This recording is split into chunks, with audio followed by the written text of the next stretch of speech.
प्यारे बच्चों, आप सभी का स्वागत है सफ़र में जिसका नाम है रे ऑफ होप यानी आशा की किरण। आज मैं आपको एक कहानी सुनाने जा रहा हूँ। इसको ध्यान से सुनिए एवं इस कहानी से जो सीख मिलेगी उसको अपने जीवन में अनुसरण कीजिएगा। ये कहानी बचपन में मुझे मेरी माँ ने सुनाई थी। तो कहानी कुछ इस प्रकार है। बहुत समय पहले एक गांव में एक बूढ़ी औरत अपने दो बेटों और बहुओं के साथ रहती थी। बुढ़िया की छोटी बहू अपनी सास से बहुत प्यार करती थी और सारे कार्य अपनी सास से पूछ कर करती थी। एक दिन बूढ़ी औरत का निधन हो गया। सब दुखी थे, परंतु छोटी बहू इस बात को स्वीकार ही नहीं कर पा रही थी कि उसकी सास अब उसके साथ नहीं है। छोटी बहू ने एक दिन मिट्टी की एक प्रतिमा बनाई और उसे अपनी सास मानकर अपना प्रत्येक कार्य उस प्रतिमा से पूछ कर करने लगी। जब वह खाना बनाने जाती तो मिट्टी की प्रतिमा से पूछती कि बताइए माँ जी, आज आपके लिए क्या बनाऊं। प्रतिमा से आवाज़ आती, बेटा आज खीर बना, हलवा बना या पूड़ी बना। इसी तरह प्रतिदिन मिट्टी की प्रतिमा से कुछ नया बनाने के लिए आवाज़ आती। छोटी बहू खाना बनाती, पहले सास को खिलाती, बाद में घर के अन्य लोगों को खाना खिलाती। प्यारे बच्चों, आप भी यही सोच रहे होंगे कि भला मिट्टी की प्रतिमा से आवाज़ कैसे आ सकती। जी हाँ बच्चों, बिल्कुल यही विचार मेरे मन में भी आया था जब मेरी माँ ने मुझे बचपन में यह कहानी सुनाई थी। असल में सत्य कुछ और था। छोटी बहू की जो जेठानी थी वह बहुत ही चतुर और कामचोर महिला थी। जब छोटी बहू मिट्टी की प्रतिमा से पूछती कि आज क्या बनाऊं, तो उसकी जेठानी प्रतिमा के पीछे खड़ी होकर जो उसका खाने का मन होता वो बता देती। बेचारी भोली भाली छोटी बहू सारा काम निस्वार्थ भाव से करती।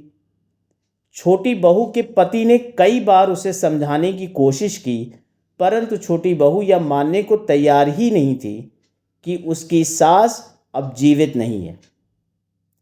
एक दिन उसके पति को बहुत गुस्सा आया और उसने अपनी पत्नी को घर से निकाल दिया। जब छोटी बहू घर छोड़कर जाने लगी तो वह अपनी सास की प्रतिमा, जो कि मिट्टी की मूर्त थी, उसको भी चादर में बांध कर ले गई।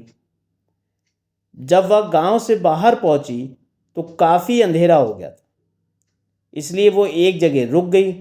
जहां छोटी बहू रुकी थी वहां एक पीपल का पेड़ था और वह उसी पेड़ पर चढ़कर बैठ गई।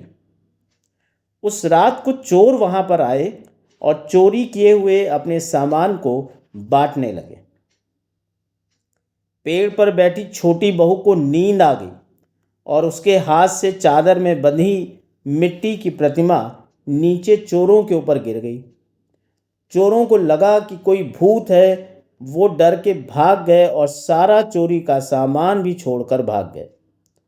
सुबह जब छोटी बहू पेड़ से नीचे उतरी तो वहाँ ढेर सारे रुपए, हीरे, जवाहरात देखकर चकित रह गई। उसने सारा सामान अपनी चादर में समेटा और घर वापस आ गई। उसने अपने पति और परिवार वालों को सारी घटना बताई। छोटी बहू फिर से खुशी खुशी अपने घर में रहने लगी। यह सब देखकर उसकी जेठानी को लालच आ गया। उसने भी अपनी सास की एक प्रतिमा बनाई और अपनी देवरानी से कहा कि मिट्टी की प्रतिमा के पीछे छिपकर मैं ही तुम्हें रोज तरह तरह का खाना बनाने को कहती थी। मैंने भी सासू माँ की प्रतिमा बना ली है। आज से हर दिन मैं इस प्रतिमा से खाने इत्यादि के लिए पूछूंगी और तुम प्रतिमा के पीछे छुपकर बिल्कुल वैसे ही आदेश देना जैसे सास बनकर मैं तुम्हें देती थी। छोटी बहू ऐसा करने को तैयार हो गई। एक माह तक ऐसा ही चलता रहा। घर की बड़ी बहू बिल्कुल वैसा ही कर रही थी जैसे छोटी बहू किया करती थी। बस अंतर इतना था कि छोटी बहू निस्वार्थ भाव से यह कार्य करती थी, परंतु बड़ी बहू लालच में आकर ऐसा कर रही थी।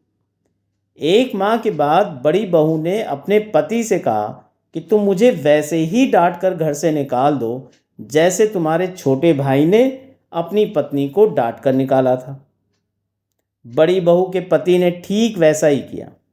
चलते समय बड़ी बहू ने भी चादर में अपनी सास की प्रतिमा साथ ले गई।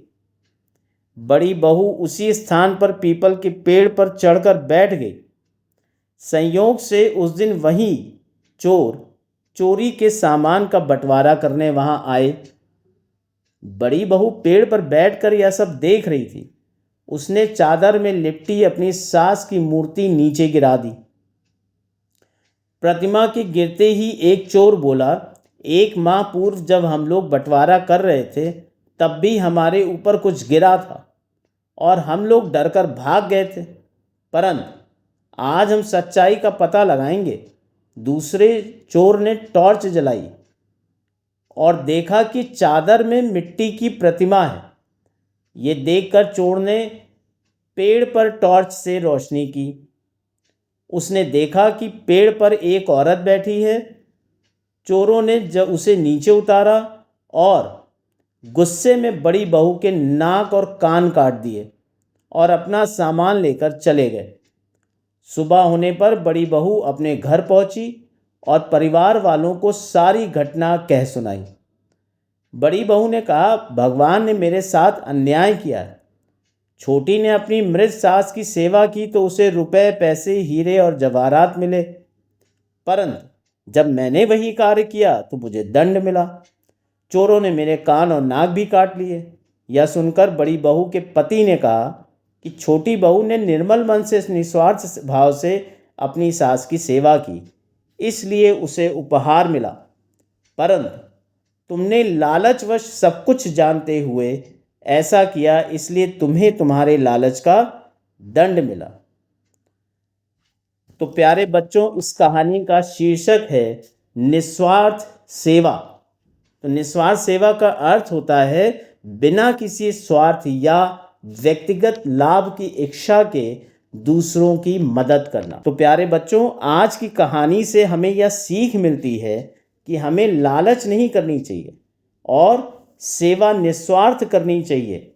अगर हम निस्वार्थ भाव से किसी की सेवा करते हैं तो हमारे मन को बहुत संतुष्टि मिलती है। प्यारे बच्चों, आशा की किरण में मेरे साथ इस स्वर्णिम सफ़र में चलने के लिए आप सभी का बहुत बहुत धन्यवाद। नमः शिवाय।